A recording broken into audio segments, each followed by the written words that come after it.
अस्सलाम वालेकुम viewers, welcome to mom's diner. अगर आप डिफरेंट और सिंपल रेसिपीज़ बनाना चाह रहे हैं तो आप बिल्कुल सही जगह पे आए हैं। अगर आपने मेरा चैनल सब्सक्राइब नहीं किया तो प्लीज़ सब्सक्राइब कीजिए और बेल आइकॉन का बटन दबा लीजिए ताकि मेरी हर आने वाली रेसिपी आपको सबसे पहले देखने को मिले। मेरी आज की जो रेसिपी है वो सीज़न के लिहाज से बहुत स्पेशल है। आम का सीज़न है तो मैंने सोचा क्यों ना आज मैंगो डेज़र्ट बना लिया जाए, जो मौसम के लिहाज से भी बहुत स्पेशल है और वेदर के लिहाज से भी। रेनी वेदर में वैसे भी दिल करता है कुछ मीठा खा लिया जाए, तो क्यों ना फिर आज डेज़र्ट बनाते हैं। तो उसके लिए हमें चाहिए fresh cream 1 cup, grind sugar 1 cup, mangoes 3, cornflour 1 cup, coconut milk half litre, mango jelly 1 packet,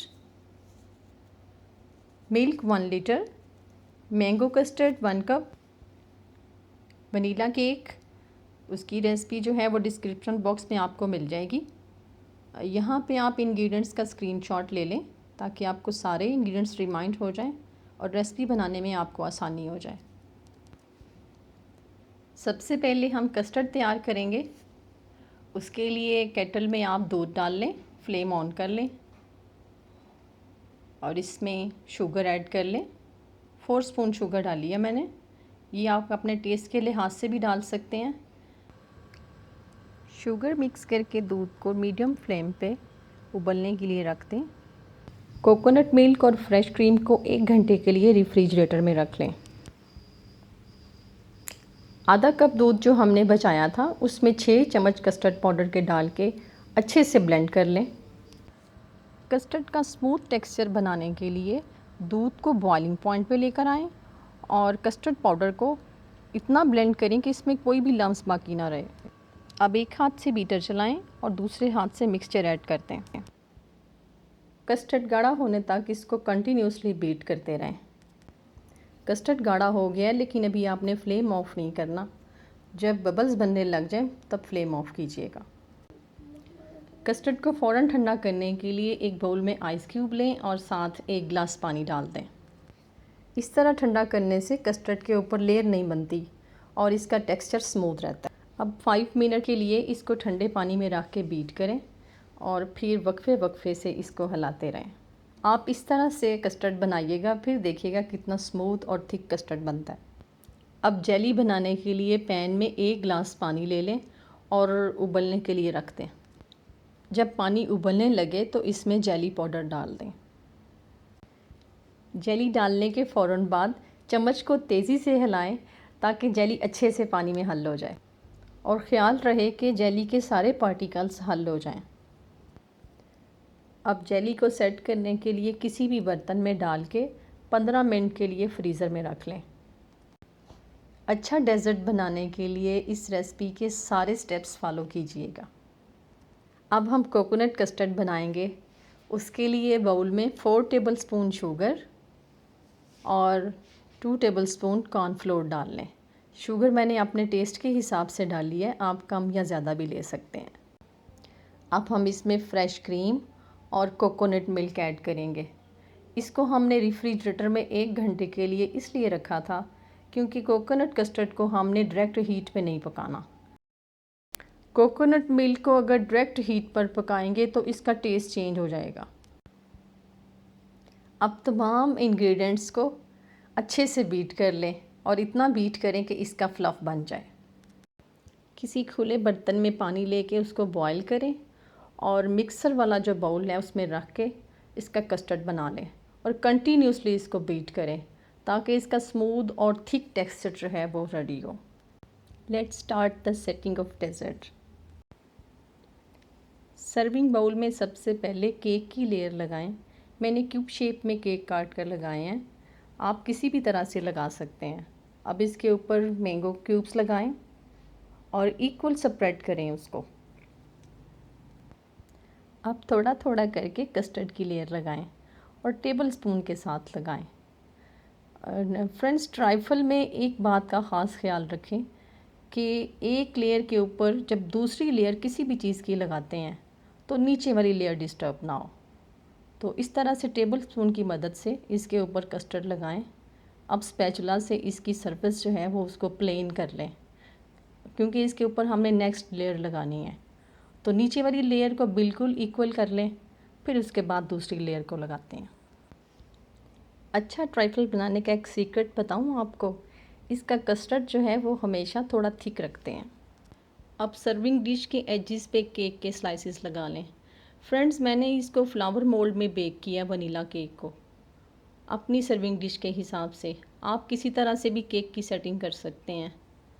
तो ये एक आइडिया मैंने दिया है आपको, आप अपने आइडियाज़ के साथ भी इसकी सेटिंग बना सकते हैं। फ्रेंड्स, अच्छी कुकिंग के साथ साथ अच्छी सर्विंग करना ये भी एक आर्ट है। अब हम इसके ऊपर जेली की लेयर लगाएंगे। जेली को सेट होने के लिए हमने तकरीबन 15 मिनट के लिए फ्रीज़र में रखा था। तो अब जेली कटिंग करके इसके क्यूब्स बना लें। किसी शेप के आप क्यूब्स बना सकते हैं। तो अब इसकी एक लेयर जो है हम ट्राइफल के ऊपर लगाएंगे। थिक जेली बनाने के लिए इसकी वाटर की जो क्वांटिटी होती है, जितनी इसके डिब्बे पे मेंशन होती है, उससे थोड़ी सी कम रखें, तो फिर आपकी जेली जो है वो बहुत थिक बनेगी। तो अब स्पैचुला की मदद से आप इसके ऊपर थोड़ी थोड़ी करके जेली को सेट कर लें। हाथ से लगाएंगे तो वो लगानी थोड़ी मुश्किल हो जाएगी। आप इस तरह स्पैचुला की मदद से लगाएं तो देखिएगा कितने अच्छे से स्प्रेड होती है। जेली के साथ हमने मैंगो कस्टर्ड को अच्छे से कवर कर लिया है। अब इसके ऊपर हम फाइनली कोकोनट कस्टर्ड की लेयर लगाएंगे। कोकोनट कस्टर्ड हमने क्रीम के साथ बनाया है, इसलिए इसका टेक्सचर बहुत स्मूथ और थिक बना है। फ्रेंड्स, कोकोनट कस्टर्ड का बहुत रिच टेस्ट है, आप ज़रूर ट्राई कीजिएगा। अब फाइनल इसकी जो लेयर है उसको हम स्पैचुला से इवनली स्प्रेड करते हैं ताकि ऊपर से बिल्कुल स्मूथ हो जाए। जेली की लेयर कम्प्लीटली कवर हो गई है। अब मैं केक के साथ मैंगो स्लाइसिस लगा रही हूँ। इसके बारीक बारीक से मैंने बना लिए थे स्लाइसिस, तो उसको केक के साथ साथ अटैच कर रही हूँ ताकि इसकी फाइनल लुक में थोड़ा सा पता चले कि ये मैंगो डेज़र्ट बना हुआ है। यहाँ मैंने मैंगो का एक बड़ा पीस लिया है, उसको कटिंग करके इसकी गुठली को अलग कर लें और इसके दोनों साइड से इसका राउंड पार्ट जो है वो अलग कर लें, और क्योंकि मुझे सामने से बिल्कुल प्लेन चाहिए। अब इसकी बारीक बारीक से स्लाइसिस बनाऊंगी इस तरह से। जितने बारीक बनाएंगे उतना अच्छा फ्लावर अच्छा बनेगा। ये देखिए, ऐसे ही इसको काटते जाएं। जितनी फाइन कटिंग होगी उतना ही फ्लावर खूबसूरत बनेगा।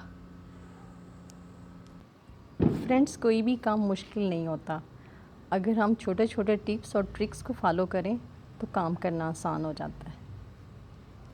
मैंगो का पूरा स्लाइस हमने इसी तरह से काटना है और फिर इसकी बारीक सी पट्टी बना लेनी है। पहले इसको सेट करें, फिर स्लोली स्लोली मूव करते करते इसकी बारीक सी पट्टी बनाते जाएं। आराम आराम से इसको करना है ताकि इसके स्लाइसिस का कनेक्शन जो है वो एक का दूसरे से ना छूटे। अब एक बार फिर इन स्लाइसिस को सेट करें हाथ से और छुरी से ताकि ये सीक्वेंस में आ जाएं। फोल्डिंग करते हुए कोई मसला ना हो। स्लाइसिस बिल्कुल स्ट्रेट शेप में आ गए हैं। अब इसकी फोल्डिंग करते हैं। एक सिरे से पकड़कर इसको घुमाते जाएं स्लोली स्लोली, और ये ख्याल रहे कि ये आपस में टूटे नहीं, इस तरह से, और एंड तक इसको सेट कर लें। ये देखें कितना प्यारा फूल बन गया। जब मैंने ये पुडिंग सर्व की तो सबसे पहले सबने यही सवाल किया कि ये फ्लावर आपने कैसे बनाया, तो देखें कितने आसानी से बना है। अब इसको स्पैचुला की मदद से उठाएंगे ताकि इसकी शेप ख़राब ना हो, और इसको आराम से पुडिंग के सेंटर में रख लेंगे। डेज़र्ट की फाइनल लुक देख के मैं भी बहुत खुश हुई। जेली के कुछ स्लाइसेस मैंने बचा लिए थे, वो फ्लावर के राउंड में उसको लगा रहे हैं। फ्रेंड्स, अच्छा खाना बनाना एक फ़न है, तो अच्छा खाना सर्व करना भी एक फ़न है। तो इस तरह से हम देखें सेटिंग कर रहे हैं इसकी, लेकिन अभी मुझे कुछ कमी लग रही थी, तो मैंने इसके ऊपर फाइनली ग्राइंड किए हुए आलमंड्स जो हैं वो छिड़के हैं। ये देखें। तो ये रही मैंगो डेज़र्ट की कंप्लीट रेसिपी और उसकी कंप्लीट सर्विंग। अब इसकी फाइनल लुक देखें कैसी लग रही है। ज़रूर ट्राई कीजिएगा ये रेसिपी और कमेंट सेक्शन में मुझे बताइएगा कैसी बनी है। और हाँ, एक सवाल तो मैं पूछना भूल गई आपसे। आपने मुझे ज़रूर बताना है कि आपको मेरी ये वॉइस ओवर वीडियो कैसी रही। आप दोबारा सजेशन देंगे कि मैं वॉइस ओवर करूँ या फिर रिटर्न रेसिपी दूँ। दुआओं में याद रखिएगा। इंशाअल्लाह ताला नेक्स्ट रेसिपी में फिर आपसे मुलाकात होगी। टिल देन अल्लाह हाफिज़।